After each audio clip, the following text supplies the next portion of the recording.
একটা ছিল রুহের জগৎ। রুহের জগতে আমরা সবাই ছিলাম। রুহের জগতে যার সাথে যার বন্ধুত্ব ভালোবাসা গভীর ছিল, দুনিয়াতে তার সাথে তার ভালোবাসা বেশি। এটা হয়তো জানেন না, জানতেন হাদিসটা? রুহের জগতে যদি কখনো আপনার সাথে আমার দেখা হয়ে থাকে, দুনিয়াতে আপনার সাথে আমার দেখা হবে ইনশাআল্লাহ।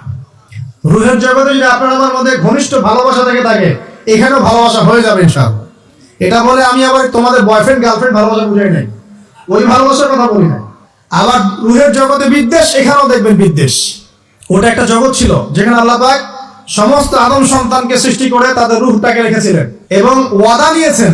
কি ওয়াদা? আল্লাহ পাক বলেছিলেন আলাস্তু বিরাব্বিকুম, সূরা আরাফের 182 নম্বর আয়াত পড়ে দেখবেন। 182 নম্বর আয়াত আল্লাহ পাক বলেছিলেন যে আমি ওয়াদা নিয়েছিলাম, আলাস্তু বিরাব্বিকুম, আমি কি তোমাদের রব নই?